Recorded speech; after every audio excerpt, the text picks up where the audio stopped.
The day was already fading into night when she left work, her shoulders tense, her breathing heavy.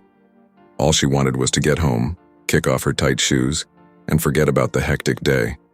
But the clock, relentless as ever, reminded her that she had only a few minutes to catch the last bus of the day. She started to run. The sound of her footsteps echoed on the damp sidewalk, while the city's traffic pulsed around her, alive with the chaos of the evening rush. Every lost second was a risk. She could get stuck there, trapped in the city's nighttime frenzy. Her eyes were fixed on the bus stop ahead, and the sight of the bus approaching felt like distant relief. Then she heard it. A soft sound, almost imperceptible amid the city's noise. A cry. She stopped in her tracks, heart racing, wondering if she'd heard right. Who would be crying here, in this forgotten corner of the city? A child? The doubt weighed on her. She could see the bus approaching, her whole evening ahead of her. But that persistent cry tugged at her, as if something inside was forcing her to turn around. She glanced back and saw, amidst the hurried crowd, a small figure, just as lost as she was. A child alone, curled up against the wall of a building, with wide, frightened eyes, tears glistening in the dim streetlight. Her breath caught for a moment. What should she do? Run and catch the bus? Ignore it and keep rushing through her own life? The bus stop was right there. But the child, deep down, she knew what she had to do. Even with the exhaustion and the hurry weighing on her, something stronger pulled her toward that small lost soul. She turned back. She crouched down slowly, careful not to startle the child. "Hey, are you okay?" she asked softly, trying to calm the little one who was still sobbing. The girl, no older than 6, was wearing a coat far too big for her tiny frame and clutching a backpack that seemed too heavy for her. Her large, frightened eyes looked at the woman with a mix of fear and hope. I don't know where my home is," the child mumbled, her voice nearly lost between sobs. "I got lost." Those words hung in the air like a heavy weight. A part of her, still anxious about missing the bus, thought about how terribly inconvenient this was. Why now, of all times? She glanced toward the bus stop, where the bus was now waiting, doors open, as if inviting her to continue her own path home. This was her chance to walk away from a complicated situation. But when she looked back at the child, the bus no longer seemed so important. She remembered what it was like to be lost as a child. The fear of not knowing where to go, of having no one to help. Her heart tightened. How could she just walk away? She took a deep breath and stood up, extending her hand to the girl. "Come on, let's find your home." The child's tear-streaked face brightened with a faint glimmer of relief. As they walked side by side down the sidewalk, the woman couldn't help but worry. How was she going to figure out where this child lived? What had even happened? Each step took her further from her routine, but strangely, she no longer cared so much about being late. There was something much more important at stake now. They wandered through the streets, illuminated only by streetlights and shop windows, while the city continued to pulse with its late-night rhythm. Time was slipping away, and every street they turned down took her further from the familiarity of home. "Do you remember anything about your house?" she asked, trying to stay calm but unable to hide the anxiety in her voice. The girl frowned as if trying to grasp a fleeting memory. There's a big tree and a blue fence," she said, looking around, as though expecting to see that familiar scene on every corner they passed. The woman forced a smile even as she felt the growing tension in her chest. Trees and fences, the city was full of them. She scanned the surroundings, trying to spot something, but everything looked the same. The idea of wandering aimlessly with a lost child began to weigh on her. Each step brought another doubt. What am I doing here? As they kept walking, the exhaustion started to set in, not just in her legs but in her mind. The fatigue from her long workday mixed with the weight of this unexpected responsibility. She glanced at the child out of the corner of her eye. Her face was calmer now, though still tinged with confusion. What if she was making a mistake? What if this was all some kind of trap, a story that wasn't what it seemed? She thought about the bus she had missed, about how she could be home by now, resting, far away from this complicated situation. But there was something in the girl's eyes that kept her there, something she couldn't ignore, even when common sense told her to walk away. She took a deep breath, trying to shake off the unease. "Let's keep walking. We'll find your house," she said, more to herself than to the girl. They reached an area of the city that the woman didn't recognize. As they moved forward, the streets grew narrower, and the atmosphere became darker. The scenery had changed drastically. The houses, once well kept and lit, now appeared worn down, with broken windows and neglected doors. The silence was almost suffocating, broken only by the occasional sound of distant footsteps or a creaky window swaying in the wind. A chill ran down her spine. She looked at the child, who now seemed even smaller against the desolate backdrop of the neighborhood. The girl's face, once innocent and lost, now bore something different: tension, nervousness. Her hands, previously free, were now shoved tightly into the pockets of her jacket. "Are we close?" the woman asked, trying to sound casual, though her voice betrayed her growing discomfort. The girl didn't answer right away. Her steps slowed, her eyes scanning the houses as if she were searching for something or someone. "I think so," she finally replied, her tone distant, almost uneasy. The woman's heart raced. Something was wrong. Very wrong. By now she had expected to be in a quiet, residential neighborhood, but what she saw around her was nothing like that. The few lights from the houses only added to the sinister feel of the scene, casting long shadows that seemed to follow them. Instinctively, she slowed her pace. Her mind, once preoccupied with the time and her exhaustion, was now focused on something else: safety. Why was this child so nervous? How had they ended up in this place? She stopped, gently placing a hand on the girl's shoulder. "Are you sure it's this way?" The girl simply nodded, but her eyes avoided the woman's, as if there was something she didn't want to say. When they reached one of the houses, a figure appeared from the shadows, emerging from a dimly lit corner. The man, tall and with a hardened expression, approached slowly, his steps deliberate. The woman felt a cold shiver down her spine as she saw him. He didn't seem like someone worried, much less a father relieved to find his lost child. "It's her," the girl whispered, her voice trembling, taking a step forward as if she were about to meet someone familiar. The man looked at the child with a mix of surprise and something else. His face hardened for a moment before softening into a forced smile. "What are you doing here?" he asked, his deep voice cutting through the silence of the street. The woman watched the scene unfold, every fiber of her being on high alert. Something was very wrong. The way the man looked at the girl didn't seem like relief. It felt more like discomfort. He glanced at the woman, as if assessing an unexpected situation and trying to mask it. "She was lost," the woman stepped forward, explaining cautiously. "I thought I could bring her home." The man quickly looked away and forced another smile, but his expression showed poorly disguised tension. "Oh, right. It's all under control now. You did the right thing bringing her here." He moved closer, placing a hand on the girl's shoulder, but the woman noticed the grip was more rigid than comforting. "I can help more if needed," she continued, feeling the need to insist, sensing that something more was happening. But the man interrupted, his voice growing firmer. "No, it's fine, thank you, you've done enough." The woman hesitated. His eagerness to dismiss her only made her more suspicious. The way he looked at her was unsettling, as though he wanted her gone as quickly as possible. Juliana stared at Marcelo, her mind racing with unspoken questions. The man, who initially seemed like the key to the child's safety, now transformed into a mysterious figure, surrounded by an air of distrust.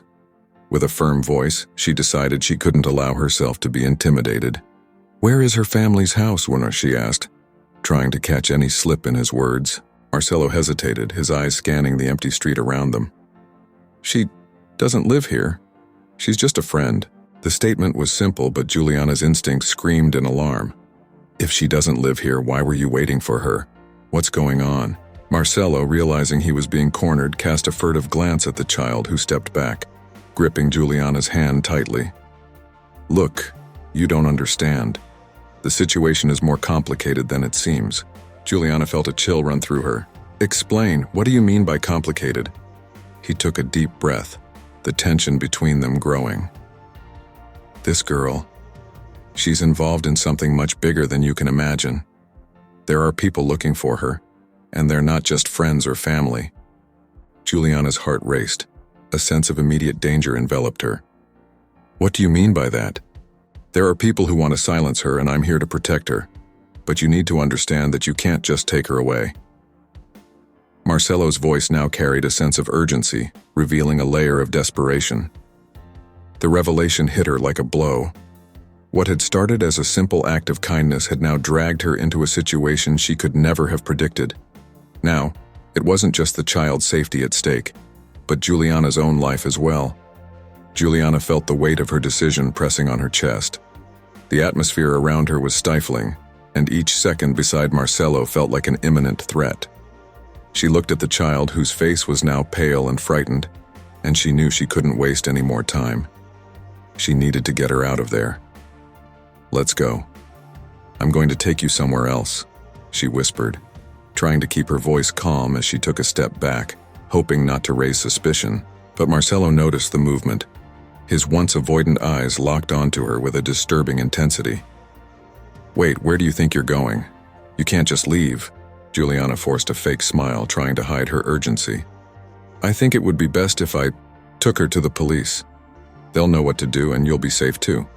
Marcelo's smile vanished, replaced by a grim expression. He stepped forward, blocking her path. "No, you're not. If you leave, they'll find us. You're involved now, whether you like it or not." Juliana froze, feeling a wave of panic rise up her spine. The child squeezed her hand tighter, as if sensing the danger. Juliana knew she had to think fast. "I just want to help," she said, trying to find a way out. Her eyes darted around, searching for an opening, a distraction, anything that could help her escape. "Help?" Marcelo chuckled darkly. "At this point, the best thing you can do is stay quiet and let things happen as they should." The heavy silence that followed was suddenly interrupted by the sound of footsteps approaching from somewhere near the empty street. Without thinking twice, Juliana gripped the child's hand more firmly, and in one swift movement, lightly shoved Marcelo aside, just enough to make a path. He tried to grab her, but Juliana was already running, pulling the child with all her strength. She knew she couldn't stop. Every step increased the tension, but also gave her a sliver of hope that there was still a chance to escape this nightmare. Juliana ran through the dark streets, her heart pounding in her chest. Her lungs burned, but the fear of being caught by Marcelo was stronger than the exhaustion. The little girl stumbled beside her, trying to keep up with the frantic pace. The streets were empty, and the sound of their footsteps echoed through the eerie neighborhood. "Are you okay?" Juliana asked, glancing at the girl with concern. She nodded, but there was something in her eyes, something Juliana didn't yet understand. After rounding a corner and hiding behind a fence, Juliana crouched down, trying to catch her breath. She could hear the child breathing heavily beside her, and then the girl began to speak, almost in a whisper. "They took me from my home," she said, her voice shaking with fear. "I don't know who they are, but I want to go back to my mom." Juliana felt a chill run through her body. She looked at the girl, searching for answers. Who took you from your home?" The child was silent for a moment, her eyes filling with tears. "I don't know them, but they said my mom shouldn't find me anymore." The weight of those words hit Juliana like a blow. The situation was getting darker with each revelation. Everything was wrong. The girl wasn't just lost, she had been taken by someone. Juliana pressed her lips together, trying to process what she had just heard. Her mind was racing, trying to make sense of how she had gotten involved in something so dangerous, and more importantly, how she could help this child out of it.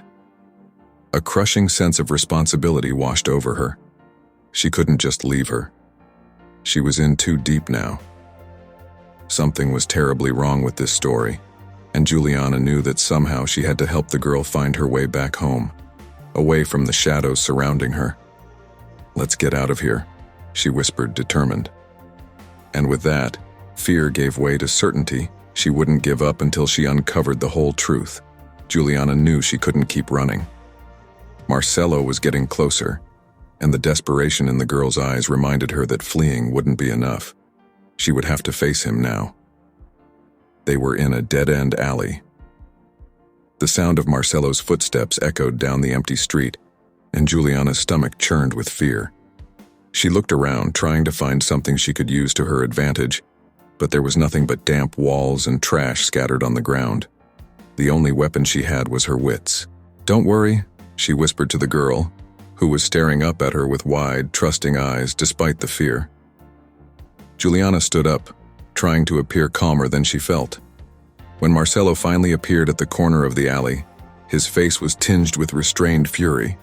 He knew Juliana was complicating his plans, but he still didn't understand what was truly at stake.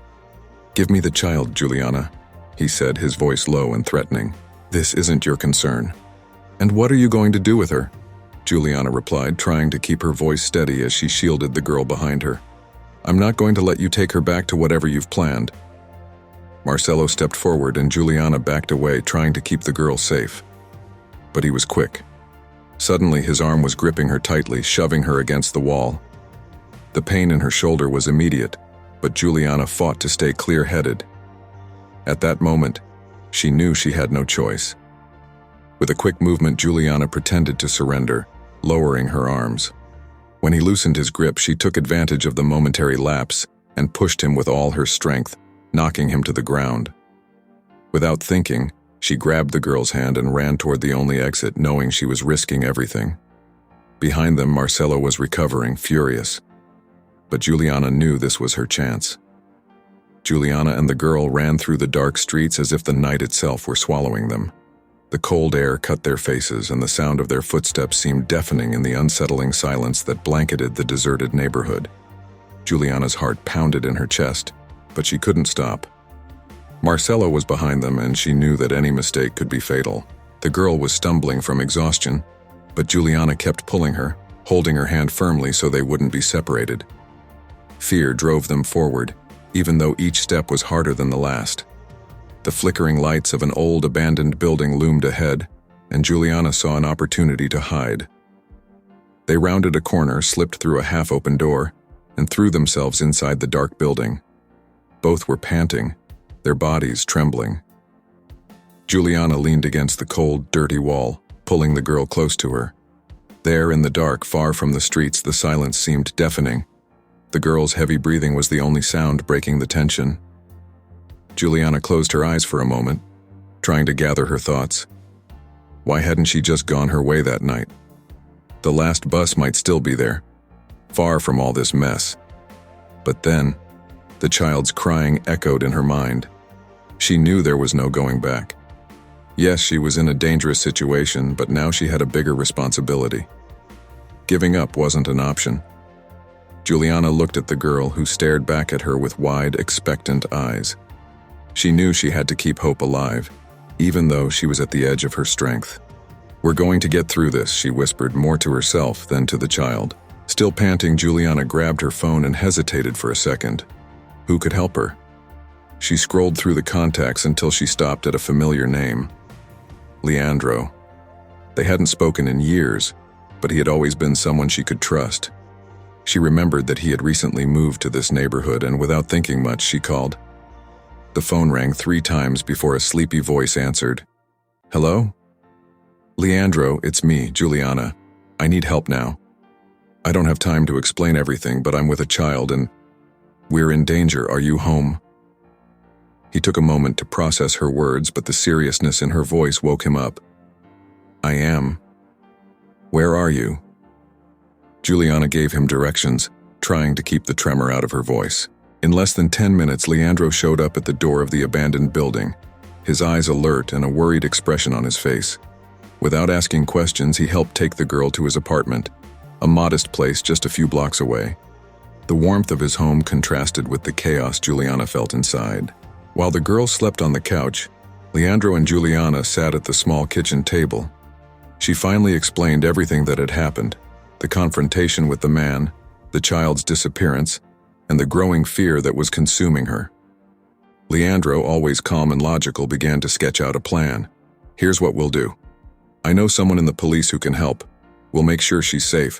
But first, we need more information about this man. Tomorrow morning, we'll contact the authorities. Juliana nodded, feeling the tension ease if only for a moment. She knew the worst was still ahead, but for the first time that night, she wasn't alone anymore. The next morning, Juliana held the child's hand firmly, as if the warmth of her touch was the only thing keeping them both grounded in reality. The hours that had passed felt like a heavy fog. When they arrived at the police station, they were greeted by an officer with a serious but welcoming expression. She found herself telling everything, recounting the events of the previous night, the strange journey, and the man who now seemed to be at the center of something far more sinister. Juliana's voice wavered at times, but there was no doubt in her words. The officer listened attentively, writing down every detail.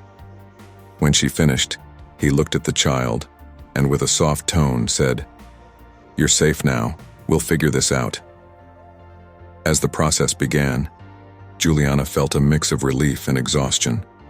The weight of responsibility on her shoulders seemed to lift with each passing minute. The man, the stranger who had confronted her, was now under investigation. The child who had been a mystery until now was finally in safe hands. Her fate was no longer Juliana's burden to bear. However, even with the sense of having done the right thing, there was an emptiness. Experiences like this leave marks. Juliana knew that from now on she would carry the weight of the choice she had made. She could have ignored the crying, could have kept running to catch her bus, but now she didn't regret stopping. The difficult choice that had pushed her into this dangerous journey had also revealed a strength within her. As she left the police station, Juliana took a deep breath, feeling the sun on her face. Life would return to normal, but she would never be the same. Would you like part 2?